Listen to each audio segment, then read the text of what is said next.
Hi everyone, welcome to our YouTube channel general studies for government jobs. তোমাদের W primary টেটকে target করে সিডিপির যে analytical class হচ্ছিল, আজকে তার পরবর্তী ক্লাস নাম্বার 3, যেখানে আমরা some important theories for educational সাইকোলজিকে নিয়ে আলোচনা করব। সাইকোলজির বেশ কিছু গুরুত্বপূর্ণ তথ্য নিয়ে বা তত্ত্ব নিয়ে আলোচনা করব। এর আগে আমাদের দুটো ক্লাস হয়ে গেছে ডেসক্রিপটিভ টাইপসের ক্লাস, যেখানে একটাতে চাইল্ড গ্রোথ অ্যান্ড ডেভেলপমেন্ট এবং একটাতে থিওরিজ অফ পিয়াজেট, কোলবার্গ এবং ভাইগটস্কির যে থিওরিগুলো ছিল মোরাল ডেভেলপমেন্ট, থটস অ্যান্ড থিঙ্কের, লার্নিংয়ের, ল্যাঙ্গুয়েজের, তার উপর ক্লাস হয়ে গেছে। যারা যারা দেখোনি এই ভিডিও ডেসক্রিপশন বক্সে বা একটু পিছিয়ে গিয়ে তোমরা দেখে নেবে, সেখান থেকে দুটো ক্লাস তোমরা পেয়ে যাবে। আর আজকে তোমাদের এডুকেশনাল সাইকোলজি বা শিক্ষাতত্ত্ব যে মনস্তত্ত্ব রয়েছে, তার কিছু গুরুত্বপূর্ণ তত্ত্ব নিয়ে আজকের আলোচনা। ঠিক আছে, তো আমাদের যদি যারা যারা এখন আমাদের টেলিগ্রাম চ্যানেল জবস একাডেমিতে জয়েন হওনি, ডিসক্রিপশন বক্সে লিঙ্ক পেয়ে যাবে, সেখান থেকে জয়েন হয়ে যাও। সেখানে প্রাইমারির একটা স্পেশাল ডিসক্রিপশন বক্সে আশা করছি দেওয়া থাকবে। টেটের জন্য একটা স্পেশাল গ্রুপও আছে, সেখানে তোমরা জয়েন হয়ে যাও যে কোনো আপডেট এবং পিডিএফ এর জন্য। আর পিডিএফ তোমাদেরকে টেলিগ্রামে চাওয়ার দরকার নেই, অনেকেই কমেন্ট করছো পিডিএফ দিন করে, তো যথাসময়ে তোমরা ঠিক পিডিএফ পেয়ে যাবে। ওকে, তো আর Facebook page jobs academy, Facebook group general studies for government jobs, description বক্সে লিঙ্ক পেয়ে যাবে, সেখান থেকে চাইলে জয়েন হয়ে রেখো আপডেটের জন্য এবং পিডিএফ এর জন্য। আজকে দেখো সাইকোলজি বা মনোবিজ্ঞান যেটাকে বলে আমরা জানি, তার জন্ম বা সেটা এলো কিভাবে। তো যেটা রয়েছে যে দেখো, প্লেটো এবং অ্যারিস্টটল দুজনেরই তোমরা নাম শুনে থাকবে, গ্রিক দার্শনিক প্লেটো এবং অ্যারিস্টটল। তাদের সময় এই মনোবিজ্ঞানের জন্ম হয়েছিল তাদের হাত ধরেই। ব্যুৎপত্তিগতভাবে যদি সাইকোলজিকে আমরা ভাঙি বা শব্দটাকে যদি আমরা ভাঙি, তাহলে এই দুটো শব্দ থেকে আমরা এর উৎপত্তি। দুটো হচ্ছে গ্রিক শব্দ, একটা হচ্ছে সাইকে আর একটা হচ্ছে লোগোস। সাইকে কথার অর্থ হচ্ছে আত্মা বা সোল, আর লোগোস কথার অর্থ হচ্ছে বিজ্ঞান বা অধ্যয়ন। ঠিক আছে, তো এবার 17 শতকে জন লক বলে একজন ব্যক্তি ছিলেন। তিনি শিশুর মনকে ট্যাবুলার রস বলে, এটা প্রথমে যেটা রিডিং রয়েছে সেটাকে আমি বলে দিই, ট্যাবুলার রস বলে উল্লেখ করেছিলেন। তো ট্যাবুলার রস কথাটার অর্থ হচ্ছে খালি খাতা বা খালি স্লেট বলতে পারো, যেটা আমরা লেখার জন্য ব্যবহার করি, খালি স্লেট বা blank page. As a blank page বলেছিলেন যে mind of a child is a tabular রসা, আর ট্যাবুলার রসা যেখানে আমরা যা যেমন ভাবে আমি ওকে কন্ডিশনিং করব, যেভাবে আমরা সেখানে পুট করব, সে সেরকম ভাবে বিকশিত হবে বা তার মধ্যে সেরকম ভাবে ডেভেলপমেন্ট আমরা দেখতে পাবো। ঠিক আছে, এবং আমাদের চেতনা বা আমাদের যত রকম কি বলবো সেন্টার অফ সাইকোলজি বা যেটা আমাদের বলবো চেতনার, সেটা হচ্ছে ব্রেন আমাদের এখানে। ওকে, তো এখানে দেখো প্রথমে সাইকোলজি যেটা বলতো, যেটাকে বলা হতো আত্মা কেন্দ্রিক বা আত্মকেন্দ্রিক, যেটা তোমরা এর ব্যুৎপত্তিগত অর্থ থেকে বুঝতে পারছো, আত্মা বা সোল, তার অধ্যয়ন, যেটাকে বলা হতো সাইকোলজি। কিন্তু পরবর্তীতে সেখান থেকে এলো মানসিক বা মন। ঠিক আছে, প্রথমে ছিল এটা আত্মার, তারপর সেখান থেকে চলে এলো এর মন বা মাইন্ডের, তারপরে এলো এটা চেতনা, তারপরে এখন চলে এসছে যেটা হচ্ছে বিহেভিয়ার বা ব্যবহার। ঠিক আছে, তো এখন বিহেভিয়ারটাই হচ্ছে মেন সাইকোলজির ক্ষেত্রে, যেটা তোমরা আর পরে আমি যখন এর আলোচনা যাচ্ছি তখন আরো ডিটেলসে তোমরা সেখানে পেয়ে যাবে। এই সাইকোলজি যে ওয়ার্ড, এই ওয়ার্ডের একটা কোয়েশ্চেন অনেক সময় আসে যে সাইকোলজি শব্দটি সর্বপ্রথম কে ব্যবহার করেছিলেন। সেটি করেছিলেন তোমাদের রাডলফ গালকাই। এর বানানটা যদি আমি রেখে দিচ্ছি, RUDOLF, রাডলফ, GALKAYE। ঠিক আছে, ইনি প্রথম 1590 শতকে এরকম নাগাদ সাইকোলজি শব্দটাকে প্রথম ব্যবহার করেছিলেন। আর জন লক, যিনি বললাম 17 শতকে শিশুর মনকে একটি ট্যাবুলার রস বা খালি স্লেট বা ব্ল্যাঙ্ক পেজের সাথে তুলনা করেছিলেন, যে তাকে আমরা যেভাবে কন্ডিশনিং করব বা যাকে আমরা সেইভাবে যেভাবে তার মধ্যে শিক্ষা দেওয়া হবে, সে সেরকম ভাবে বিকশিত হবে। এর ক্ষেত্রে তার জিনগত বা তার হেরিডিটি সংক্রান্ত কোনো রকম কিছুকে গুরুত্ব সেরকম ভাবে দেওয়া হয়নি। পরবর্তী রয়েছে দেখো স্ট্রাকচারালিজম বা এটাকে কাঠামোবাদ বলে আমরা জানি, যার জনক বলা হয় উইলহেম ওয়ান্ডকে বা উন্ডকে, এখানে বাংলা উচ্চারণ ওয়ান্ড হয়ে গেছে, উইলহেম উন্ডকে, যাকে মনোবিজ্ঞানের জনক বলা হয়, তার সাথে সাথে স্ট্রাকচারালিজমেরও জনক বলা হয়, ফাদার অফ সাইকোলজি বলা হয় এনাকে। লেখায় আছে, সরি, ফাদার অফ সাইকোলজি। তো এটাও একটা কোশ্চেন্স এর মতো চলে আসে যে ফাদার অফ সাইকোলজি কাকে বলা হয় বা কে ছিলেন, কাকে সাইকোলজির জনক বলা হয়। তো তিনি হচ্ছেন উইলহেম উন্ড। 1879 খ্রিস্টাব্দে তিনিই প্রথম লিপজিগ, জার্মানির লিপজিগে মনোবিজ্ঞানের ল্যাবরেটরি খোলেন, এবং সেখানেই তিনি প্রথম এই সাইকোলজিকে একটা এক্সপেরিমেন্টের থ্রুতে বা একটা সায়েন্স থ্রুতে নিয়ে আসেন। সেজন্য তাকে বা ওনাকে ফাদার অফ এক্সপেরিমেন্টাল সাইকোলজিও বলে থাকে। কারণ তিনিই প্রথম সাইকোলজিকে সায়েন্টিফিক রূপ দিয়েছিলেন। তার আগে জাস্ট একটা শৌল কেন্দ্রিক ব্যাপার ছিল, যেটা মানুষের কি বলবো দর্শন শাস্ত্রের অন্তর্গত ছিল, ঠিক আছে, ফিলোসফিক্যাল ব্যাপার ছিল। কিন্তু এই উইলহেম উন্ডি জার্মানির লিপজিগে প্রথম 1879 খ্রিস্টাব্দে একটা ল্যাব, সাইকোলজিক্যাল ল্যাব তিনি স্থাপন করেন, এবং যার হাত ধরে সাইকোলজি একটা সায়েন্টিফিক রূপ পায়। সেই কারণেই এই উইলহেম উন্ডকে the father of scientific psychology ও বলা হয়, সরি সায়েন্টিফিক্যাল সাইকোলজি বলা হয়, ঠিক আছে। তারপর হচ্ছে তার পদ্ধতি ছিল, তার যে এখানে মেথডিক্যাল যে মেথড ছিল সেটা হচ্ছে আত্মদর্শন পদ্ধতি, ঠিক আছে, আত্মদর্শন পদ্ধতি, যেটার ইংলিশ টার্ম যদি আমি ইউজ করি তাহলে কি বলা যেতে পারে, এটাকে বলা যেতে পারে দেখো ইন্ট্রোস্পেকশন মেথড, ঠিক আছে। এটাকে যদি বাংলাতে, ইংরেজিতে দেখি আত্মদর্শন, এই বাংলাতে সেটা ইংরেজিতে হচ্ছে ইন্ট্রোস্পেকশন, INTROSPECTION, ইন্ট্রোস্পেকশন মেথড। এবং তারই একজন স্টুডেন্ট ছিলেন ওয়াসবার্ন, যিনি দ্য অ্যানিম্যাল মাইন্ড বলে একটা বুক লিখেছিলেন, দ্য অ্যানিম্যাল মাইন্ড বলে একটা টপিক নিয়ে তিনি আলোচনা করেছিলেন, এবং তিনি ছিলেন পিএইচডি, দেখো এখানে পাশে পিএইচডি দিয়ে লেখা আছে, তার কারণ হচ্ছেন তিনি ছিলেন ফার্স্ট পিএইচডি 18-19 শতকের, অর্থাৎ 1890 ক্ষেত্রে, দশকের ক্ষেত্রে ফার্স্ট পিএইচডি পেয়েছিলেন ওয়াসবার্ন, বা ফার্স্ট পিএইচডি ছিলেন ওয়াসবার্ন। এটাও একটা শর্ট টার্ম কোশ্চেন চলে আসে। ওকে, পরবর্তীতে চলে যাচ্ছি ফাংশনালিজম বা কার্যপ্রণালী। এর বাংলাগুলোর সাথে তো আমি চাইছি না তোমরাও এর সাথে জোড়ো, তোমরা ইংরেজিগুলোর সাথেই রাখো মনে, তাহলে বাংলাতে কোনো সমস্যা হবে না, কিন্তু বাংলা ওয়ার্ডগুলো নিয়ে খুব কনফিউজিং থাকে। উইলিয়াম জোনস হচ্ছেন ফাংশনালিজমের জনক, এবং তাকে আমেরিকান মনোবিজ্ঞানের জনকও বলা হয়, ঠিক আছে। তিনি মনোবিজ্ঞানের নীতি বলে একটা নিয়ে আসেন 1890 খ্রিস্টাব্দে, তার যেটা তত্ত্ব সেটাকে বলে মনোবিজ্ঞানের নীতি, যেটা উইলিয়াম জেমস নিয়ে এসেছিলেন, এবং তাকেই বলা হতো ফাংশনালিজমের জনক। তার সাথে সাথে ফাদার অফ ফাংশনালিজম, এবং তার সাথে সাথে আমেরিকান মনোবিজ্ঞানের জনকও বলা হয়। তার একজন স্টুডেন্ট ছিলেন যার নাম ছিল ম্যারি হুইটেন কালিংস, ঠিক আছে। তিনি মনোবিজ্ঞানের একটি ভূমিকা নিয়ে একটি বই লিখেছিলেন, ঠিক আছে। এবং এপিএ এটা থেকেও কোশ্চেন এসছে রিসেন্টে, এপিএ এটা কি? এপিএ হচ্ছে, তার ফুল ফর্ম হচ্ছে আমেরিকান সাইকোলজিক্যাল অ্যাসোসিয়েশন। তার প্রথম মহিলা প্রেসিডেন্ট ছিলেন এই ম্যারি হুইটন, যিনি ছিলেন উইলিয়াম জেমসের একজন স্টুডেন্ট, ঠিক আছে। এবং তিনি মনোবিজ্ঞানের একটি ভূমিকা 1901-এ তিনি একটা বইও লিখেছিলেন। আর এই যে প্রথম প্রেসিডেন্ট ছিলেন কে, ম্যারি হুইটন বললাম, আর সেকেন্ড প্রেসিডেন্ট ছিলেন বা সেকেন্ড মহিলা প্রেসিডেন্ট ছিলেন, এই প্রেসিডেন্ট ছিলেন ওয়াসবার্ন, যেটা দেখো ওর আগে আমরা পড়লাম, যিনি ছিলেন এর আগের স্লাইডে দেখলে তোমরা উইলিয়াম উন্ডের স্টুডেন্ট, যিনি ছিলেন ওয়াসবার্ন, তিনি ছিলেন এপি এর সেকেন্ড প্রেসিডেন্ট। নেক্সট, মনোবিশ্লেষণ বা সাইকো অ্যানালিসিস, এটাকে যদি আমরা করি, এর ফাদার বা সাইকো অ্যানালিসিস বা মনোবিশ্লেষণের জনক বলা হয় সিগমন্ড ফ্রয়েডকে।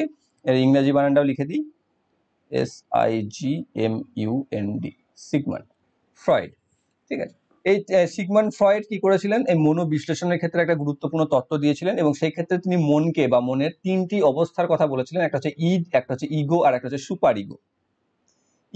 সুপার ইগো যেটা হচ্ছে কনসিয়াস, যেটা ইগো সেটা হচ্ছে পার্টলি কনসিয়াস, আর যেটা আইডি সেটা হচ্ছে আনকনসিয়াস, ঠিক আছে। এবং এখানে তোমরা দেখে নিতে পারবে যে আইডি যেটা হচ্ছে সম্পূর্ণ আমাদের চেতনাতে থাকে না, ঠিক আছে। আমরা যেটা সম্পূর্ণ চেতনাতে, ইটস, দেখো এখানে উদাহরণ দিয়ে যাচ্ছে, I want to do that নাও, আমি এখনই এটা করতে চাই, unconsciously. Ego, maybe we can compromise, আমরা যখন কম্প্রোমাইজ করতেও পারি, ইগো সেটা আসে। অর্থাৎ ইড আর সুপার ইগোর মাঝামাঝি অবস্থা হচ্ছে ইগো। সুপার ইগো কি হচ্ছে, it's not right to do that, ঠিক আছে। তোমার সুপার ইগো বা যেটা তোমার কি বলবো কনসিয়াস, সেটা বলছে এটা করার দরকার নেই, it's not right to do that, এটা করা সঠিক নয়। আর ইট বলছে I want to do that নাও, আমি এখনই এটা করতে চাই। আর ইগো কি করছে, তার মাঝামাঝি একটা অবস্থার কথা বলছে, মেবি উই ক্যান কম্প্রোমাইজ, আমরা চাইলে এটাকে কম্প্রোমাইজও করতে পারি। নিচে তার ছোট্ট করে লেখা আছে, the job of the ego or self is to balance the aggressive pleasure seeking drives of the id with the moral control of the super ego.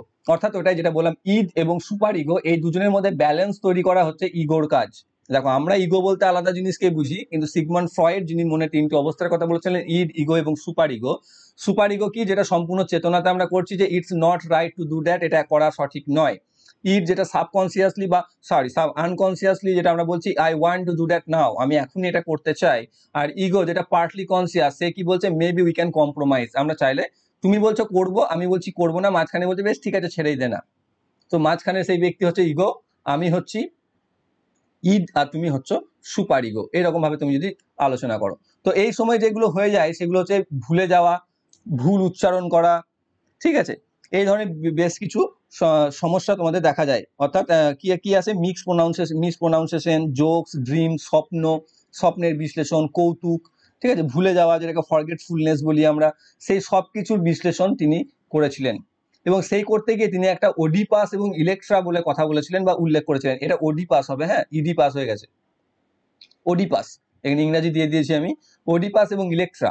এটা কি হচ্ছে, দেখবে সন্তান অর্থাৎ বাবা আর মা, তাদের একটা হচ্ছে পুত্র আর একটা কন্যা, যদি দুই সন্তান থাকে তাহলে পিতার প্রতি কন্যার একটা টান জন্মায় এবং মায়ের প্রতি পুত্রের একটা টান জন্মায়, অর্থাৎ অপোজিট সেক্সের প্রতি একটা অ্যাট্রাকশন, ঠিক আছে, যেমন কন্যার পিতার প্রতি এবং মায়ের পুত্রের প্রতি বা পুত্রের মায়ের প্রতি একটা অ্যাট্রাকশন হয়। তো এক্ষেত্রে যেটা ছেলে বা পুত্রদের ক্ষেত্রে ওডিপাস আর ইলেকট্রা হচ্ছে কন্যাদের ক্ষেত্রে, না আমি উল্টো বলে দিলাম, ঠিক আছে, ওডিপাস এবং ইলেকট্রা, না ঠিকই বলেছি, ওডিপাসটা হচ্ছে ছেলেদের ক্ষেত্রে আর ইলেকট্রাটা হচ্ছে মেয়েদের ক্ষেত্রে, অর্থাৎ মেয়েদের বাবার প্রতি টান, সেটাকে বোঝাতে ইলেকট্রা শব্দ ইউজ করেছিলেন। আর ওডিপাস যেটা হচ্ছে ছেলেদের প্রতি, কন্যাদের প্রতি, মায়েদের প্রতি পুত্রদের যে টান। এটা যদি আমি ইংরেজিতে তোমাদের ব্যাখ্যা করে দিই তাহলে হচ্ছে, the Electra complex is a term use to describe a girl sense of competition with her mother for the affections of her father. আর ওডিপাসটা হচ্ছে ঠিক উল্টোটা, is a term used to describe a boy's sense to competition with her mother for the affection to his of his mother, ঠিক আছে। তো অর্থাৎ কন্যার বাবার প্রতি এবং পুত্রের মায়ের প্রতি। এবং তার সাথে সাথে তিনি আরো এরস এবং থ্যানাতস বলে দুটি শব্দের কথা উল্লেখ করেছিলেন।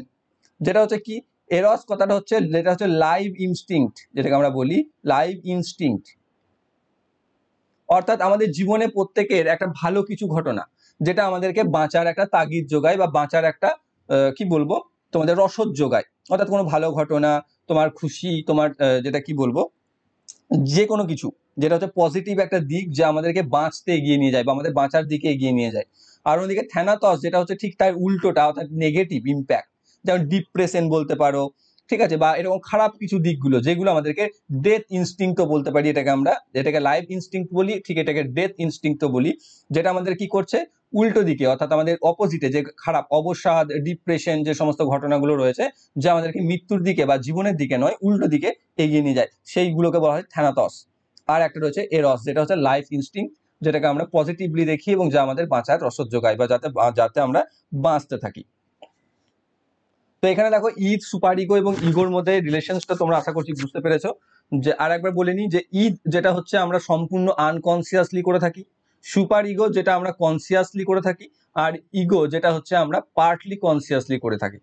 এবং এই সময়ের যে বিশ্লেষণগুলো আমরা হয় সেগুলো হচ্ছে দেখবো ভুলে যাওয়া, ফরগেটফুলনেস, ভুল উচ্চারণ, মিসপ্রোনাউন্সিয়েশন, জোকস এবং স্বপ্ন এবং ড্রিমস এর অ্যানালাইসিস, এগুলো আমাদের ঘটে থাকে, যা এই সিগমন্ড ফ্রয়েড করেছিলেন তার মনোবিশ্লেষণের ক্ষেত্রে। এবং তিনি ওডিপাস এবং ইলেকট্রার কথা বলেছিলেন, যেখানে কি হচ্ছে অপোজিট সেক্সের প্রতি অ্যাট্রাকশন তৈরি হওয়া, অর্থাৎ পিতার প্রতি কন্যার অ্যাট্রাকশন এবং মাতার প্রতি পুত্রের অ্যাট্রাকশন। তো ছেলের ক্ষেত্রে, পুত্রের ক্ষেত্রে মায়ের প্রতি যে টান, তাকে আমরা ওডিপাস বলতাম, আর পিতার প্রতি কন্যার যে টান, সেটাকে আমরা বলতাম ইলেকট্রা। আর এরস কি, এটা হচ্ছে লাইফ ইনস্টিংস, যা আমাদের বাঁচতে সাহায্য করছে, যা আমাদেরকে এগিয়ে নিয়ে যেতে সাহায্য করছে, আনন্দদায়ক পজিটিভ ঘটনা, ধনাত্মক ঘটনা। আর থ্যানাতস যেটা হচ্ছে ঋণাত্মক, যেটা হচ্ছে নেগেটিভ পার্ট, অবসাদ, ডিপ্রেশনস বা ডেথ ইনস্টিংস, যা আমাদেরকে জীবন দিকে নয় উল্টো দিকে ঠেলে নিয়ে যাচ্ছে। নেক্সট, তো এনি তারই সাইকোডাইনামিক তত্ত্বের যে স্টেজগুলো নিয়ে তিনি বেশ কিছু কয়েকটা স্টেজের কথা বলেছিলেন, যা স্টেজেস অফ সাইকোডাইনামিক থিওরির। তিনি ফ্রয়েড কি বিশ্বাস করতেন, যে আমাদের জীবন যেটা হচ্ছে আনন্দ এবং টেনশন, এই দুটের সংমিশ্রণ। সেটা তো আমরা প্রত্যেকে জানি, আমরা বারবার বলি না, জীবন হচ্ছে সুখ এবং দুঃখের, যেখানে সুখও আছে দুঃখও আছে। সুখ আছে, দুঃখ আছে বলেই সুখের অনুভূতি আমরা পাই। ঠিক সেরকম ফ্রয়েডও সেটাই বিশ্বাস করতেন যে জীবন টান এবং প্লেজারের সংমিশ্রণ বা টেনশন এবং প্লেজারের সংমিশ্রণ, যেটাকে আমরা বলি যে Freud believe that life is a combination of tensions and pleasure. এবং তার মতে সমস্ত মানুষের ক্রিয়াকলাপের কেন্দ্র ছিল যৌন লিপিডো, যেটাকে আমরা বলি, যেটাকে আমরা ইংরেজিতে যদি বলতে পারি sexual libido. On the basis of this fact he classified following 5 stages, এবং এই সত্যের ভিত্তিতে তিনি 5টি পর্যায়ে স্টেজ করেছিলেন তার সাইকোডাইনামিক থিওরিকে, বা আমাদের স্টেজগুলোকে 5টা ভাগে ভাগ করেছিলেন। ঠিক আছে, সব কিছুর কেন্দ্র হচ্ছে যৌন লিবিডোর তৃপ্তি বা স্যাটিসফ্যাকশন, যেটাকে আমরা বলি হিউম্যান। এটা যদি ইংরেজিতে বলে নিই আমি, বা তোমাদেরকে শুনে নিতে পারো যে according to Freud the centre of all human actions is satisfaction of sexual libido. On the basis of this fact he classified following 5 stages. তার 5টা স্টেজ এখানে তিনি নিয়েছিলেন। তার মধ্যে একটা হচ্ছে ওরাল স্টেজ, যেটাকে আমরা বলি মৌখিক স্টেজ। ওরাল স্টেজ প্রথম, যেটা 0 থেকে 2 বছর, যেটাকে দেখো ওখানে আমরা গ্রোথ অ্যান্ড বিকাশে ইনফ্যান্সিতে পড়েছিলাম, সব একে অপরের সাথে লিঙ্ক। আরে কাজটাই তো ওই সময়টা নিয়ে না, তুমি যা কিছু পড়বে, দেখো পিয়াজে ভাইগটস্কি কোলবার্গ পড়েছিলে তো এখানে, তার আগে গ্রোথ ডেভেলপমেন্ট পড়েছিল সেখানে, এখন এখানে তোমাদের এডুকেশনাল সাইকোলজি পড়ছি, সাইকোলজিক্যাল থিওরিজ পড়ছি সেখানে। প্রত্যেকটাতে দেখবে স্টেজগুলো সেই একই এজকে নিয়েই আলোচনা করেছে, যেখানে ভিন্ন জায়গায় ভিন্ন ভিন্ন এজকে, মানে ভিন্ন ভিন্ন জায়গায় ভিন্ন ভিন্ন নামে উল্লেখ করেছে জাস্ট। ঠিক আছে, তো এখানে কি বলছে, ফ্রয়েডের মতে এই পর্যায়ে বা মৌখিক পর্যায়ে বা ওরাল স্টেজে মুখ হচ্ছে প্রথম অঙ্গ যা আনন্দ দেয়। অর্থাৎ মুখ দ্বারাই সবার প্রথম একটা বাচ্চা বা 0 থেকে 2 বছর বয়সীর মধ্যে বাচ্চারা তাদের স্যাটিসফ্যাকশন বা আনন্দ লাভ করে থাকে। কি ভাবে, দেখো বুকের দুধ খাওয়ানোর ক্ষেত্রে, বুড়ো আঙুল চষার ক্ষেত্রে, কামড়ানোর ক্ষেত্রে, বাচ্চা ছেলেদের মধ্যে এই স্বভাব থাকে, তারা জন্মানোর পরবর্তী ক্ষেত্রেই তারা মায়ের দুধ খায় সেই ক্ষেত্রে। তাছাড়া দেখবে তাদের মুখে আঙুল ভরার একটা স্বভাব থাকে, কামড়ানোর একটা স্বভাব থাকে, যার মধ্যে দিয়ে কি হয়, শিশু তার মৌখিক উদ্দীপনা পায় এবং যা তাকে প্লেজার প্রদান করে। সেই জন্য তারা দেখবে বারংবার সেই জিনিস প্রতি করতে থাকে বা সেই জিনিসটা করতে থাকে। আর একটা ইম্পর্টেন্ট পার্ট, এই মৌখিক যে উদ্দীপনাগুলো যেটা মৌখিক পর্যায়ে বা ওরাল স্টেজে রয়েছে 0 থেকে 2 বছরে, সেটা পরবর্তীতে মৌখিক স্থিরতাও হতে পারে। অর্থাৎ তার ভবিষ্যতে, অর্থাৎ বড় বয়সে অবস্থাতেও তাদের কিছু কিছু ক্ষেত্রে এই জিনিসগুলো থেকে যেতে পারে। অর্থাৎ তখন দেবে নেল বাইটিং, যেটা একটা অভ্যাস বলি, বা নখ খাওয়া, বা সবসময় মুখে আঙুল দিয়ে থাকা, সেগুলো সেই সময় থেকে আসে, যেটা স্থির হয়ে যেতে পারে, মৌখিক স্থির অবস্থাতে পরিবর্তিত হতে পারে কিছু ক্ষেত্রে। প্রথম পর্যায়ে গেল তাহলে ওরাল স্টেজ বা মৌখিক পর্যায়, যেখানে কি হচ্ছে, যেখানে বলেছেন তিনি যে মুখ হচ্ছে প্রথম অঙ্গ বাচ্চাদের ক্ষেত্রে যা তাদেরকে প্লেজার প্রদান করছে বা আনন্দ প্রদান করছে। যেমন সেই ক্ষেত্রে বুকের দুধ খাওয়ানো, তাদের ক্ষেত্রে যে স্কিমা গুলো থেকে যায়, স্কিমা দেখো এখানেও বলে দিলে, স্কিমা যেটা তোমরা থিওরিতে পড়েছিলে, স্কিমা গুলো যেগুলো থেকে যায় অ্যাসিমিলেশন অ্যাকোমোডেশনের আগে, সে স্কিমা অনুযায়ী দেখো একটা বাচ্চা যখন জন্মায় তখন তো কিছুই জানে না, তুমি মানুষের কথা বাদ দাও, অন্যান্য গুলো তো দেখেইছো, গরু ছাগলের ক্ষেত্রে জন্মানোর পর কি সুন্দর তারা দুধ খেতে শুরু করে, তাহলে তাকে দুধ খাওয়ানোটা শেখালো কে, তাই না? কারণ সেটাই হচ্ছে স্কিমা, যেটা তার মাথাতে অলরেডি সেট। তো সেই স্কিমার দরুন বাচ্চারা এই দুধ খাওয়া, বুড়ো আঙুল চষা, কামড়ানো, এর মধ্যে যে একটা আনন্দ পেয়ে থাকে, যে কারণে সেটাই তারা করতে থাকে। এবং এই মৌখিক উদ্দীপনাগুলোই ভবিষ্যতে গিয়ে মৌখিক স্থিরতাতেও থাকতে পারে। সেজন্য বড় বয়সেও দেখবে অনেকের এই আঙুল খাওয়ার স্বভাব থাকে, নখ খাওয়ার স্বভাব থাকে। ওকে, এর পরবর্তী স্টেজ কি? এর পরবর্তী স্টেজ হচ্ছে অ্যানাল স্টেজ। ঠিক আছে, যেটা 2 থেকে 3 বছর পর্যন্ত। এখানে একটু চেঞ্জ হয়েছে, দেখো যে শরীরে মল ত্যাগ করি, সরি এটা বাংলা কি হয়ে গেছে দেখেছো, কি সব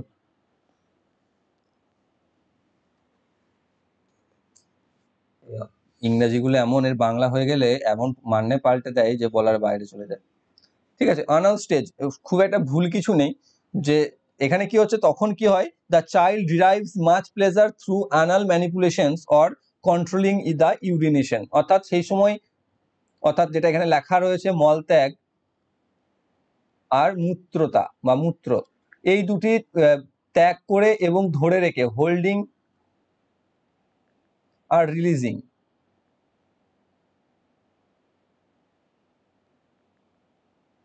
রিলিজ বানানটা নিয়ে কনফিউশন হয়ে গেল, যাই হোক।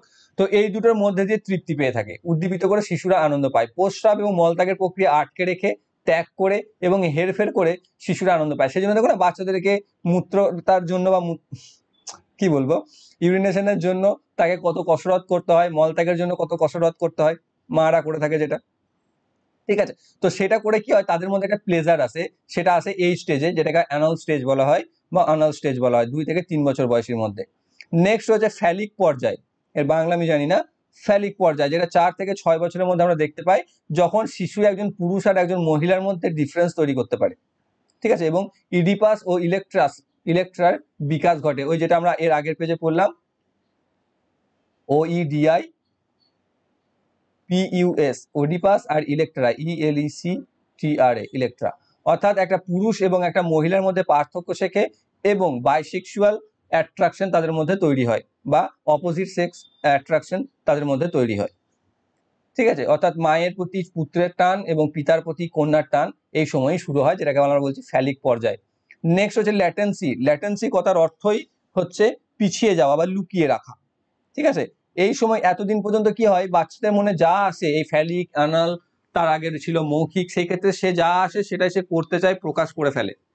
কিন্তু এই লেটেন্সি স্টেজে 7 থেকে 12 বছর বয়সে সেখানে কি হয়, তার সেই আকাঙ্ক্ষাগুলিকে লুকিয়ে রাখতে শেখে, অর্থাৎ দমন করতে শেখে। অর্থাৎ this is the latency stage where the libido gets latent, অর্থাৎ তার যে আকাঙ্ক্ষাগুলো রয়েছে সেগুলোকে সে দমন করতে শেখে। ফ্রয়েড কি বলেছেন এই ব্যাপারে, যে বেশিরভাগ যৌন প্ররোচনা সুপ্ত পর্যায়ে দমন করা হয় এবং যৌন শক্তি স্কুলের কাজ শেখে এবং বন্ধুদের দ্বারা উজ্জীবিত করা যায়। কিসের মধ্যে দিয়ে এগুলোকে তারা করছে, এই ফ্রেন্ডশিপ, স্কুল অ্যাচিভমেন্ট বা স্কুল অ্যাক্টিভিটিস, ব্যস্ততা, এর মধ্যে দিয়ে তারা কি করছে, তাদের যে এই লিবিডোস গুলো সেগুলোকে তারা লেটেন্ট করছে বা তারা পিছিয়ে রাখছে বা তারা কি বলবো তোমাদের দমন করে রাখছে, যেটাকে আমরা বলছি ল্যাটেন্সি স্টেজ, যেটা হচ্ছে 7 থেকে 12 বছরের মধ্যে। নেক্সট হচ্ছে জেনিটাল পর্যায় বা যৌনাঙ্গ পর্যায়, যেটাকে 13 থেকে 19 বছর বয়স পর্যন্ত পড়তে। বাংলাগুলো শুনতে খুব কেমন লাগে, তো জেনিটাল ইংরেজিগুলোই অভ্যাস করবে সেই জন্য। জেনিটাল পর্যায় যেটাকে আমরা কি বলছি বা স্টেজ, যেখানে কি হয় আমাদের, যেটাকে আমরা অ্যাডোলেসেন্স বলে থাকি, তখন পড়েছিল দেখো অ্যাডোলেসেন্স স্টেজ, যেখানে বয়স সন্ধিকাল বলি। সেই সময় আমাদের কি হয়, পুরুষ এবং স্ত্রী উভয় বা মহিলা এবং পুরুষ উভয়ের ক্ষেত্রেই যৌনাঙ্গগুলির বিকাশ বা প্রজনন অঙ্গগুলির বা রিপ্রোডাকশন অর্গান যেগুলো রয়েছে সেগুলোর বিকাশ ঘটে থাকে, সেটাকে বলছে যৌনাঙ্গ পর্যায়। তো এই 5টি স্টেজে সিগমন্ড ফ্রয়েড তার অ্যানালিটিক্যাল বা তার অ্যানালাইসিস গুলো, সরি কোথায় চলে গেলাম, তো এই সাইকোডাইনামিক যে থিওরি বা সাইকোডাইনামিক তত্ত্ব যেটা রয়েছে, তার যে 5টা স্টেজ তিনি করেছিলেন সেগুলো হচ্ছে কি কি, একটা হচ্ছে ওরাল স্টেজ, একটা হচ্ছে অ্যানাল স্টেজ, একটা হচ্ছে ফ্যালিক পর্যায়, একটা হচ্ছে ল্যাটেন্সি স্টেজ, আর একটা হচ্ছে যৌনাঙ্গ পর্যায় বা জেনিটাল স্টেজ। নেক্সট, এই যে ইগো নিয়ে আমরা কথা বললাম, যেটা কি কি পড়লাম তোমাদের, ইগো অ্যান্ড সুপার ইগো। তো এর ডিফেন্স বা প্রতিরক্ষা আমরা কিভাবে করব, প্রতিরক্ষা ব্যবস্থা, ইগো ডিফেন্স মেকানিজম, সেটা কি কি মেথডে করতে পারি। এখানে 8টা মতো মেথড আছে যতদূর সম্ভব, তাই তো নাকি না কতগুলো আরো বেশি আছে। কি কি রয়েছে, অস্বীকার করা, প্রথমেই রয়েছে আমরা যেটা অস্বীকার করে দিতে পারি, যে কোনো কিছু না। দেখো এখানে আমি বাংলা সহ ইংরেজিটা দিয়ে দিয়েছি, এখানে সেকেন্ডে আছে ডিনায়াল, যে refuse to face A negative behaviour, কোনো খারাপ বা বিপরীত বা ঋণাত্মক কোনো বিহেভিয়ার বা ব্যবহারকে না করে দেওয়া সরাসরি। দ্বিতীয় রয়েছে রিগ্রেশন, রিগ্রেট ফিল, এই কথাটা তো তোমরা শুনে থাকবে। রিগ্রেশন কথাটার অর্থ কি, তুমি ধরো কোনো কিছু করে ফেললে, নিয়ে এসে বাচ্চাদের মতো কাঁদতে শুরু করলে, মা আর করবো না, আমাকে ছেড়ে দাও, এবারের মতো ক্ষমা করে দাও, নিয়ে একটা কাঁদতে শুরু করে দিলে, বা এই পিছিয়ে নিয়ে যাওয়া, পিছিয়ে গিয়ে বা বাচ্চাদের সাথে নিয়ে গিয়ে নিজেকে সেখান থেকে মুক্তি দেওয়া। দেখো রিগ্রেশন 9 নম্বরে রয়েছে, যে act much younger to feel better. এটা কি করি, দেখো বলেন অনেক সময় যে দুঃখ পাচ্ছিস, খানি কেঁদে নে আরাম পাবি, কথাগুলো তো শুনেই থাকবে, ঠিক আছে। তো সেই জিনিসগুলো যে কান্না করে বা অন্যের সাথে শেয়ার করে বা কিছুটা পিছিয়ে গিয়ে বাচ্চাদের মতো অ্যাক্ট করে আমরা কিছুটা বেটার ফিল করতে পারি, যেটা হচ্ছে রিগ্রেশন। নেন হচ্ছে অ্যাক্টিং আউট, ঠিক আছে। অ্যাক্টিং আউটটা কি, অ্যাক্টিং আউট এখানে রয়েছে,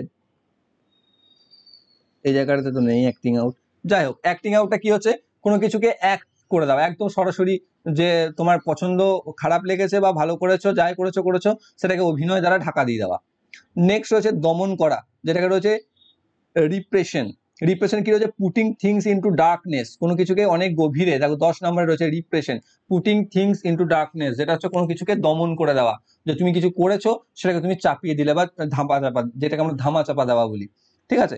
নেক্সট হচ্ছে প্রজেক্ট করা বা অভিক্ষেপণ, projection, see your faults and foibles in others. অনেকের স্বভাব থাকে না এটা, যে নিজে দোষ করেছে অন্যের ঘাড়ে চাপানো দোষ, যেটা হচ্ছে ব্যাপারটা, যে তোমাকে ধরো, তোমাকে কিছু করতে বললো, তুমি সেটা করলে না, তুমি অন্য করে কোনো কিছু ফল্ট হয়ে গেল, নিয়ে সেই ফলটা অন্যের ঘাড়ে চাপিয়ে দিলে, বা তুমি কিছু একটা আনতে আনতে ভেঙে ফেললে, নিয়ে বলে এটা আগে থেকে ভাঙাই ছিল। অর্থাৎ এই জিনিসগুলো, যে নিজের দোষ বা নিজের যে খারাপগুলো বা নিজের যে সমস্যাগুলো, সেটা তুমি অন্যের উপর প্রজেক্ট করছো বা অভিক্ষেপ করছো, যেটা এখানে দেখো রয়েছে 6 নম্বরে projection, see your faults and feeble in others, অন্যের উপর নিজের ত্রুটিগুলোকে চাপিয়ে দেওয়া। নেক্সট হচ্ছে পরমানন্দ, যেটা হচ্ছে সাবলিমেশন, যেটা হচ্ছে ডাইভার্ট নেগেটিভ ইনটু অ্যাকসেপ্টেবল, যে ভুল কিছু করে ফেলেছো তো সেটাকে তুমি নিজের হিতার্থে বা নিজের ভালোর জন্য সেটাকে কি করলে অ্যাকসেপ্ট করে নিলে, বেশ ঠিক আছে করেছি, ঠিক আছে অত ভাবার কিছু নেই, বেশ করেছি। এই যে ব্যাপারটা, যেটা আনন্দর মধ্যে, অর্থাৎ নেগেটিভ বা ঋণাত্মক কোনো ঘটনাকেও তুমি পজিটিভলি নিয়ে নিলে এবং সেখান থেকে বেরিয়ে এলে, অর্থাৎ তার নিয়ে অতটা ভাবলে না বা অতটা পিছিয়ে গেলে না বা অতটা কোনো কি বলবো মানে নিজেকে রিগ্রেট করলে না। নেক্সট হচ্ছে ডিসপ্লেসমেন্ট, উৎপাটনের বাংলাটা একটা আলাদা অর্থ বোঝাচ্ছে, ইংরেজিটাতে হ্যাঁ অর্থ অতভাবে একই, কিন্তু এখানে একটু পড়লে বুঝতে পারবে। ডিসপ্লেসমেন্ট হচ্ছে কি, যে take it out on someone else. ওটা হয় না যে তুমি অফিসে গেছো, অফিসে তোমার বসের সাথে ঝগড়া হয়েছে বা বস তোমাকে খুব তাড়ে ঝেড়েছে, কিন্তু তুমি বসকে তো কিছু বলতে পারো নি, মাইনে কেটে নেবে, চাকরি ছাড়িয়ে দেবে বলে নিয়ে বাড়িতে এসে নিজের ছেলেকে বেধড়ক পেটিয়ে দিলে, ঠিক আছে। তো সেটা হচ্ছে ডিসপ্লেসমেন্ট, যেটা কি হচ্ছে যে কোনো কিছু থেকে একটা জায়গা যেখানে তুমি সেই জায়গাটাকে সেই জিনিসটাকে তোমার বিহেভিয়ারকে প্রকাশ করতে পারলে না, তুমি তোমার মেকানিজমকে তুলে ধরতে পারলে না, সেটা এসে তোমার কমফোর্টেবল কোনো পজিশনে এসে সেটাকে তুমি চাপিয়ে দিলে, অর্থাৎ কোনো অন্যের প্রতি রাগকে তুমি অন্যের প্রতি দেখিয়ে দিলে, সেটাকে বলা হচ্ছে ডিসপ্লেসমেন্ট, যেটা দেখো এখানে 3 নম্বরে দেওয়া আছে। পরবর্তী রয়েছে কি মেজাজ বা হিউমার, যেটা হচ্ছে সব থেকে ম্যাচিওর মেথড আমাদের ইগো ডিফেন্স মেকানিজমের মধ্যে, সব থেকে ম্যাচিওর মেথড হচ্ছে হিউমার, যেটাকে কি বলা হচ্ছে দেখো এখানে দেওয়া আছে কি হিউমার নেই, যাই হোক। তো এর মধ্যে দিয়ে কি হচ্ছে যে কোনো কিছুকে আমরা আমাদের ব্যবহার, আমাদের ভদ্রতা, আমাদের নম্রতা দ্বারা কোনো কিছুকে করি। নেক্সট হচ্ছে যৌক্তিকতা, যেটা হচ্ছে রেশনালাইজেশন, অর্থাৎ কোনো কিছুর পিছনে কারণ চাপানো, যে হ্যাঁ এটা হয়েছে তার কারণ এই ছিল, দোষ করেছো, তারপর আবার অন্য, অর্থাৎ নাচতে পারছো না ঠিক আছে, কিন্তু তুমি কি করলে উঠোনের দোষ দিয়ে দিলে, যে উঠোনটা টেরা ছিল তাই নাচতে পারিনি, তো এটা চলে আসছে এই রেশনালাইজেশনে, ঠিক আছে, যে কোনো কিছু করা বা কোনো খারাপ অ্যাক্ট করার পর তার কারণ খুঁজতে পাওয়া। নেক্সট হচ্ছে কম্পেনসেশন বা ক্ষতিপূরণ, বেশ ঠিক আছে হয়ে গেছে আর হবে না, বা ঠিক আছে আর হয়ে গেছে কি করতে হবে বল, এই ব্যাপারটা ক্ষতিপূরণ বাংলা তো বুঝেই গেছো, ঠিক আছে। কম্পেনসেট করে দেওয়া যেটাকে আমরা বলি, যে তার মধ্যে দিয়ে আমরা আমাদের প্রতিরক্ষা বা ডিফেন্স করতে পারি। নেক্সট হচ্ছে ফ্যান্টাসি কি এখানে রয়েছে, এখানে দেখো এখানে তোমার একই জিনিসগুলোকে না বিভিন্ন আলাদা আলাদা অর্থে এখানে দিয়ে দিতে পারে, ঠিক আছে। তো সেক্ষেত্রে তোমরা একটু নেবে।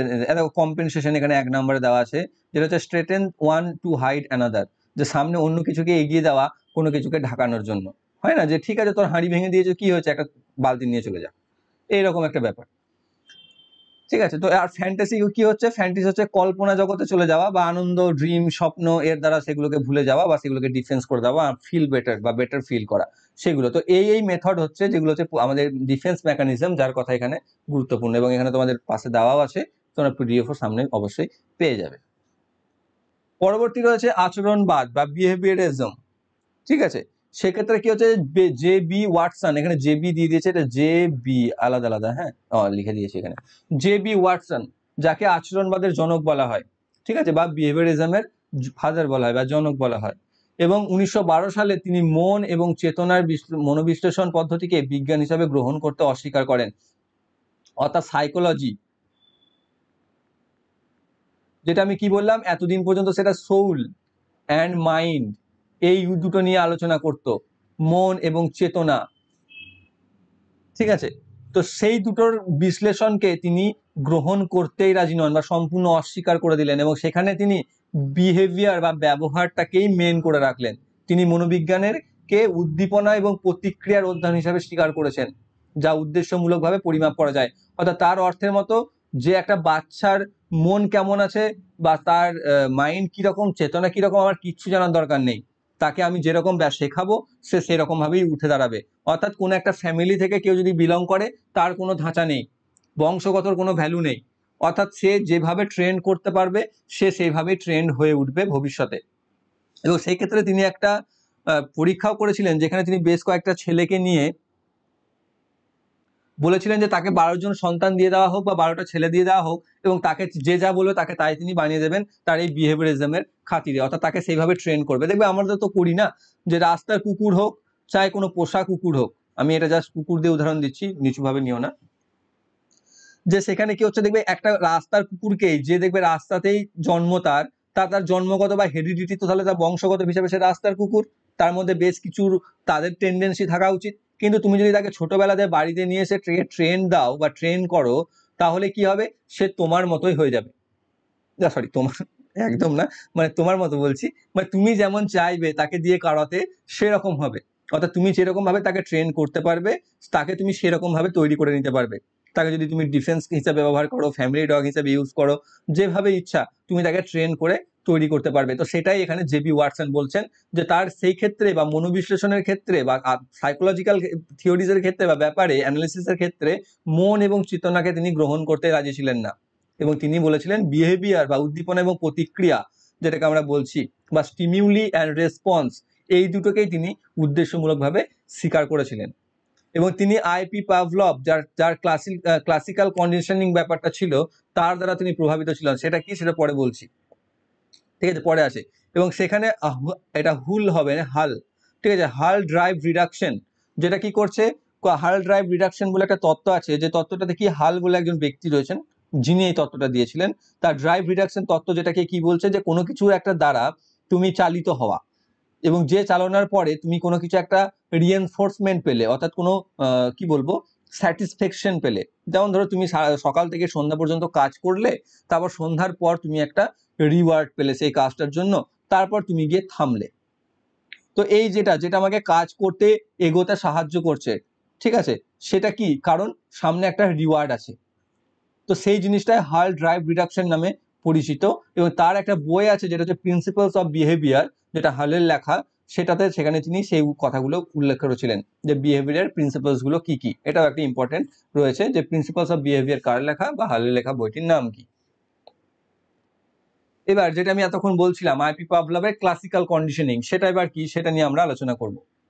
আইপি পাভলভ, যিনি ক্লাসিক্যাল কন্ডিশনিং এর কথাটা বলেছিলেন, যেখানে তিনি কি বলছেন, তিনি এখানে শর্তহীন উদ্দীপনাকে, অর্থাৎ আনকন্ডিশনাল স্টিমিউলাসকে যুক্ত করতে শেখা জড়িত, যা ইতিমধ্যে নতুন একটা শর্তযুক্ত উদ্দীপনার সাথে এবং নির্দিষ্ট প্রতিক্রিয়া বা প্রতিফলন নিয়ে আসে, যাতে নতুন উদ্দীপনা একই প্রতিক্রিয়া নিয়ে আসে। কিচ্ছু বুঝলেন না বাংলা, সরি, তাই তো, তার জন্য আমি দায়ী। এবার বলে দিই তোমাদেরকে কি বলছে, it involves learning to associate an unconditional বা unconditioned stimulus that already brings about a particular response with a new stimulus so that the new stimulus brings about the same response। বুঝতে পারলে না পারলে না? অর্থাৎ একটা শর্তহীন উদ্দীপনাকে একটা শর্তযুক্ত উদ্দীপনার সাথে জুড়ে দেওয়া, যাতে শর্তযুক্ত উদ্দীপনার ক্ষেত্রে তুমি যেরকম ভাবে রেসপন্স করতে, সেই শর্তহীন উদ্দীপনাতেও ঠিক সেইভাবে রেসপন্স করো। এটা উদাহরণ দিয়ে আমি বলে দিই।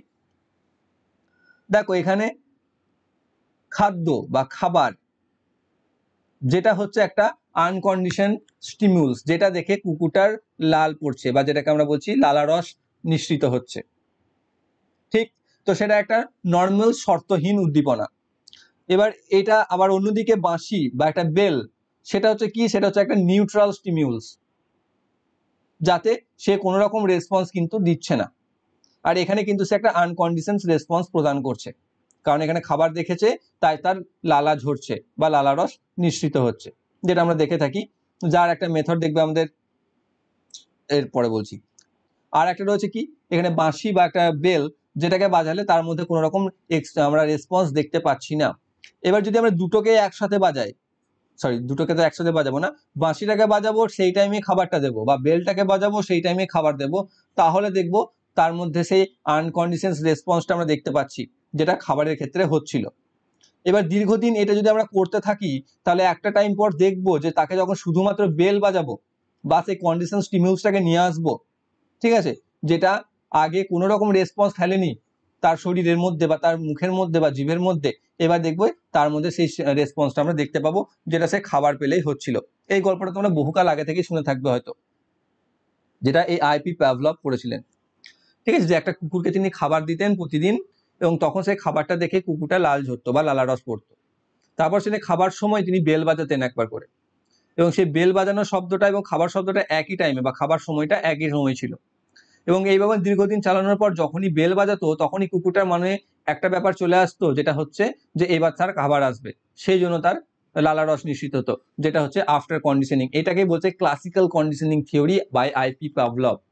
ছবি দিয়ে আশা করছি বুঝতে পারলাম। বিফোর কন্ডিশনিং এর ক্ষেত্রে কি হচ্ছিল, অর্থাৎ কন্ডিশনিং এর পূর্বাবস্থায় কি হচ্ছিল, যে সে খাবারে তার লালা নিঃসৃত হলেও বেলে লালা নিঃসৃত হচ্ছিল না, কিন্তু খাদ্য এবং বেল এই উভয় একসাথে আমরা তাকে ট্রেন করার পর আমরা দেখছি যে বেল বাজালেও তার লালারস নিঃসৃত হচ্ছে, যেটা হচ্ছে আফটার কন্ডিশনিং। এরও কিছু সীমাবদ্ধতা আছে, সেগুলো পরে বলছি।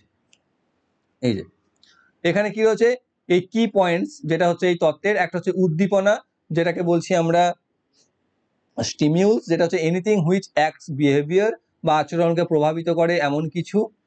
আর একটা হচ্ছে প্রতিক্রিয়া, যেটা হচ্ছে উদ্দীপনা দ্বারা উদ্ভূত আচরণ। অর্থাৎ এখানে যেমন স্টিমিউলস হচ্ছে খাদ্যটা বা খাবারটা, আর প্রতিক্রিয়া হচ্ছে লালারসের নিঃসৃততা।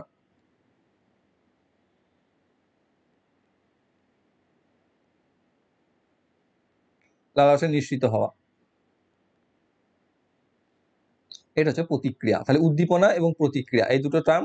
আর এর যে কি পয়েন্টগুলো বা উদ্দীপনাগুলো, তাকে আমরা দুটো, একটা হচ্ছে শর্তহীন উদ্দীপনা, একটা হচ্ছে শর্তযুক্ত উদ্দীপনা, একটা হচ্ছে শর্তযুক্ত প্রতিক্রিয়া। এই শর্তহীন উদ্দীপনা কোনগুলো, যেটা হচ্ছে দেখো এখানে খাবার, যেটা দেখলে তার মধ্যে লালা ঝরছিল। শর্তযুক্ত উদ্দীপনা কোনটা, যেটা হচ্ছে বেল বা বাঁশি। শর্তযুক্ত প্রতিক্রিয়া কি, খাবারের ক্ষেত্রে লালা বেরোনো। শর্তযুক্ত প্রতিক্রিয়াটা কিছু ছিল না। তারপর হচ্ছে কি, এবার যদি আমরা এই কন্ডিশনস রেসপন্স, যেটা হচ্ছে কি লালা বেরোনো, যেটা হচ্ছিল বেল বাজালেও তার লালা বেরোচ্ছিল, সেটা হচ্ছে তার শর্তযুক্ত প্রতিক্রিয়া বা কন্ডিশন রেসপন্স। নেক্সট হচ্ছে বিলুপ্তি। এবার তুমি যদি দিনের পর দিন ওইটাই চলতে থাকে, বেলই বাজাতে থাকো, খাবার আর না দিচ্ছ, তাহলে কি হবে, তার সে লালা নিঃসরণটা কমে যাবে। ঠিক আছে, অর্থাৎ প্রথমে সে মনে করবে যে বেল বাজালেই তার খাবার আসবে, কিন্তু তাকে যদি কন্টিনিউয়াসলি তুমি প্রতিদিন বেলই বাজাচ্ছ, খাবার দিচ্ছ না, তাহলে একটা টাইম পর বেল বাজালেও তার লালা রস নিঃসরণ হবে না। তো সেটাকে আমরা বলছি বিলুপ্তি বা এক্সটিংশন। নেক্সট হচ্ছে স্বতঃস্ফূর্ত পুনরুদ্ধার। এটা কি হচ্ছে, কিন্তু তুমি যদি এবার বেলটাকে বন্ধ করে দাও, বেশ কিছুদিন বন্ধ করে দিলে বেলটা, নিয়ে হঠাৎ করে একদিন 10 দিন পর বাজালে, তাহলে দেখবে তার মধ্যে আবার লালা রস নিঃসৃত হচ্ছে। সেটা হচ্ছে কি স্বতঃস্ফূর্ত পুনরুদ্ধার বা স্পন্টেনিয়াস রিকভারি, যেটাকে আমরা বলি। ওকে ওকে, তো যেটা দেখবে হয়ে থাকে আর কি, যে তুমি যেটাতে পাওনি ঠিক আছে, কিন্তু অনেকদিন বন্ধ হওয়ার পর যখন আবার সেই আওয়াজটা শুনতে পাবে, অর্থাৎ কিরকম বলতো, ছোটবেলাতে দেখবে বাইরে ঘন্টির আওয়াজ বা ঘন্টার আওয়াজ শুনলেই আমরা কুলফি আইসক্রিম বলে বেরিয়ে চলে যেতাম, বা ডুগডুগির আওয়াজ শুনলে সাপ খেলা দেখাতে এসছে বলে বেরিয়ে চলে যেতাম। ঠিক আছে, এবার কি হচ্ছে, তুমি প্রতিদিন সেই ডুগডুগিটা নিয়ে একজন ধরো ভাঙাচোরা কিনতে আসছে রাস্তায়, তুমি বারবার প্রতিদিন বেরিয়ে বেরিয়ে দেখছো, ভাবছো সাপ খেলা, কিন্তু দেখছো যে সে একটা ভাঙাচোরা বেচতে এসছে। তাহলে এটা কি হবে, দীর্ঘদিন এরকম চলতে থাকার পর তুমি আর সেই ডুগডুগি বাজলেও বাইরে বেরোচ্ছ না, বা ঘন্টি বাজলেও বাইরে বেরোচ্ছ না, কারণ তোমার মাথাতে আছে যে এটা সেই ভাঙাচোরাওয়ালাই বটে, সাপ খেলাওয়ালা নয়। কিন্তু এবার তুমি ধরো 1 সপ্তাহ বা 1.5 সপ্তাহ 10-15 দিন বন্ধ, কোনো রকম সাউন্ড তুমি পেলে না, তারপর হঠাৎ করে যদি আবার সেই ঘন্টাটা বা সেই ডুগডুগিটা বাজে বাইরে, তাহলে তোমার মধ্যে কি হবে, যে দেখি একবার, অনেকদিন তো নয়, তার মানে নাও হতে পারে ভাঙাচোরাওয়ালা, হয়তো সাপ খেলা এসছে, তুমি বাইরে গিয়ে একবার উঁকি মেরে দেখবে। তো সেটাকে বলছে স্বতঃস্ফূর্ত পুনরুদ্ধার করা। আশা করছি ক্লিয়ার করেছি। নেক্সট রয়েছে জেনারেলাইজেশন। জেনারেলাইজেশন কি, এই যেটা এক্ষুনি আমি বললাম, সেটা হচ্ছে সাধারণ হয়ে যাওয়া। সাধারণ মানে হচ্ছে কি রকম, যেমন সাপ খেলাওয়ালারাও ডুগডুগি বাজাচ্ছে, ভাঙাচোরাওয়ালারাও ডুগডুগি বাজাচ্ছে, আইসক্রিম বিক্রেতাও ডুগডুগি বাজাচ্ছে, অন্য কিছু বিক্রি করতে আসছে সেও ডুগডুগি বাজাচ্ছে। তোমাকে সেই ডিফারেন্সটা তো তৈরি করতে হবে, তুমি তো সবগুলোকে একই যদি করে নাও, সেটা হচ্ছে সাধারণীকরণ করা, অর্থাৎ তুমি সবগুলো বাজলেই সবগুলোতে তুমি সেম ভাবে রেসপন্স তুমি করবে না, যদি পার্থক্য না করতে পারো। আর এই বৈষম্য, তোমাকে সেই বৈষম্যতা বা ডিসক্রিমিনেশন ক্যাপাবিলিটি বা এবিলিটি থাকতে হবে। যে দেখো না, আমাদের মধ্যে গাড়ি যাদের আছে, তারা বুঝতে পারবে যে তাদের গাড়িটা তাদের বাড়ির সামনে নিয়ে এলেই মারা ঠিক দরজা খুলে দেয়, তাহলে বুঝতে কি পারে এত রাস্তায় গাড়ি থাকা সত্ত্বেও।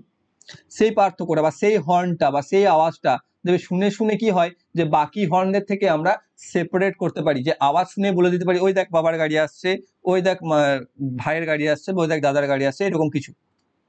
ঠিক আছে, যেটা হয়তো তার মতো অনেক আছে, কিন্তু সেই অনেকের থেকেও আমি তাকে সেপারেট করতে পারছি তার সাউন্ড দিয়ে, তার আওয়াজ দিয়ে।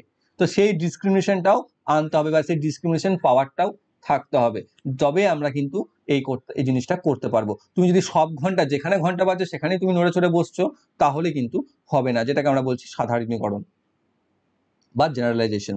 পেন কোথায় গেল? ওকে, নেক্সট রয়েছে আর একটা অপারেন্ট কন্ডিশনিং বিএফ স্কিনারের, ঠিক আছে, বিএফ স্কিনারের তিনি আর একটা তত্ত্ব দিয়েছেন যেটা হচ্ছে অপারেন্ট কন্ডিশনিং। সেখানে কি করা হয়েছে, সেখানে তিনি বলছেন যে যখন একজন ব্যক্তি একটি নির্দিষ্ট আচরণ এবং একটি নির্দিষ্ট ফলের মধ্যে একটি সম্পর্ক তৈরি করতে শেখে। এটা কি রকম, যেমন ধরো তুমি কখনো ছোটবেলায়, আমি খারাপ ভাবে বলছি না, যে বাবার পকেটে হাত ভরেছিলে একবার, নিয়ে সেখানে তুমি ধরো 5 টাকা পেয়েছিলে, ঠিক, একবার তুমি ধরো বাবার জামাটা তুলতে গিয়ে হোক বা পারতে গিয়ে হোক বা বাবাকে দিতে গিয়ে হোক, তুমি সেই বাবার জামাতে হাত দিয়েছিলে এবং সেখানে পকেট থেকে 5টা টাকা তুমি পেয়েছিলে, যার হিসাব বাবাও চায়নি, বাবাও জানতেও পারেনি, তুমি সেই 5 টাকাটা নিয়ে লেস কুরকুরে চকলেট খেয়েছিলে। এবার কি হবে, নেক্সট টাইম যখনই তুমি তোমার বাবার জামাটা তোমার হাতে আসবে না, তুমি বাবার পকেটটা একবার চেক করবে, যেটা হচ্ছে কি আচরণ আমার পাল্টাচ্ছে। এবং তার কেন পাল্টাচ্ছে, কারণ তার একটা রিওয়ার্ড পেয়েছিলাম, আমি রেজাল্ট 5 টাকা পেয়েছিলাম, ঠিক। তো এটা যেমন দেখবে আমাদের পাখিদের যে ফাঁদ গুলো করি বা যে ইঁদুরের যে ফাঁদ গুলো পাতি, সেগুলোতে ইঁদুররা আসে কেন, সেই রিওয়ার্ডটার লোভে আসে। তো তার জন্য এখানে বিএফ স্কিনার একটা বক্স করেছিলেন, যেখানে একটা ইঁদুরকে দিয়ে একটা লিভার রেখেছিলেন, সেখানে একটা স্পিকার একটা লাইট রেখেছিলেন, এবং কোনো ক্রমে সেই স্পিকারের বা একটা নির্দিষ্ট টাস্ক সে যদি পারফর্ম করতে পারে বা লিভারে চাপ প্রেস করতে পারে, তাহলে নিচের এই অংশ দিয়ে ডিসপেন্সার দিয়ে খাবার সে পাচ্ছিল। যখনই সে খাবার পাবে একটা পার্টিকুলার অ্যাক্টিভিটিস দ্বারা, তখনই সে সেই অ্যাক্টিভিটিসটাকে বারংবার রিপিট করতে থাকবে যতক্ষণ সে সেটাকে পেতে থাকছে। এটাকেই বলছে অপারেন্ট কন্ডিশনিং বা অপারেন্ট, যেটা বলেছিলেন বিএফ স্কিনার, একটা নির্দিষ্ট আচরণ এবং তার প্রাপ্ত ফলাফল। এটা তিনি বিড়াল দিয়ে করতে পারেন, ঠিক আছে। তুমি যদি দেখো যে ওই আমরা অনেক সময় দেখবে কুকুরকে ট্রেনও এইভাবে করি বা পোষ্যদেরকে ট্রেনও এইভাবে করি, ওই দূরে বলটা ছুড়ে দিলাম, বলটা নিয়ে এসে আমাকে দিবি, তাহলে তোকে এক টুকরো কিছু দেওয়া হবে, দেবে, সেটা যখনই সে পেয়ে যাবে তখনই সে সেই বলটা তোমার নিয়ে আসতে চাইছে। তোমার বলটা এই জন্য নিয়ে আসছে না যে তুমি তার সাথে তোমার খেলতে তার আনন্দ পাচ্ছে, সে পাচ্ছে যে তুমি হয় তাকে ফিরে এসে আদর দেবে, নয়তো খাবার দেবে, বা যা কিছুই দাও না কেন, সে একটা রিওয়ার্ডের জন্য সে করছে। পাখিদের ক্ষেত্রেও ঠিক দেখতে পাবে সেটা, পাখিদেরকে যেভাবে ট্রেন করা হয়, সার্কাস আমরা দেখি না, পাখিদের রিক্সা চালাচ্ছে, অনেক কিছু কসরত করছে, তারা এমনি এমনি করে না, তারা খাদ্যের লোভে করে বা রিওয়ার্ডের জন্য করে, এবং সেইভাবে তাদেরকে ট্রেন করে দেওয়া হয়। সেই জন্য এটাকে ইনস্ট্রুমেন্টাল কন্ডিশনিং নামেও পরিচিত, বা এটা ইনস্ট্রুমেন্টাল কন্ডিশন নামেও বা কন্ডিশনিং নামেও পরিচিত। এবং তিনি ছিলেন এই 20 শতকের সবচেয়ে প্রভাবশালী মনোবিজ্ঞানী বা most influential psychologist of 20th century, যিনি ছিলেন বিএফ স্কিনার। নেক্সট রয়েছে trial and error by EL Thorndike, ঠিক আছে, যিনি কি ছিলেন, যাকে আমরা এডুকেশনাল সাইকোলজির জনক বলি বা শিক্ষাগত মনোবিজ্ঞানের জনক বলি ইএল থর্নডাইককে। এবং তার এই তত্ত্বটি ট্রায়াল এবং ত্রুটি তত্ত্ব বা ট্রায়াল এবং এরর তত্ত্ব নামে পরিচিত, যেখানে তিনি বিভিন্ন বিষয়, উদ্দীপক, প্রেরণা এবং ড্রাইভ নিয়ে আলোচনা করেছিলেন, ঠিক আছে। যেখানে তিনি সাবজেক্ট হিসাবে তিনি বলেছিলেন সাবজেক্টিভ এবং অবজেক্টিভের কথা, এবং তিনি সেখানে ট্রায়াল কথার অর্থ তোমরা প্রত্যেকেই জানো, যে permanently known for trial and error theory, যেটাকে বলেছিলেন তিনি। সেখানে তিনি সাবজেক্ট, স্টিমিউলস, ফিস, মোটিভেশন, স্মেল, ড্রাইভ, হাঙ্গার। যেমন এখানে কি হচ্ছে, যে তুমি একটা বিড়ালকে একটা খাঁচার ভিতরে ভরে রেখেছো, যার বাইরে একটা মাছের টুকরো রেখেছো, ঠিক আছে। ক্যাট হচ্ছে বিষয় বা সাবজেক্ট, উদ্দীপক হচ্ছে মাছ। সে কি পাচ্ছে দেখো, বিড়ালটা কিন্তু মাছের নাগালের বাইরে, খাঁচার ভিতরে, কিন্তু মাছের গন্ধটা বা স্মেলটা কি করছে, বিড়ালের মধ্যে ক্ষুধার জাগাচ্ছে বা ক্ষুধাকে ড্রাইভ করছে।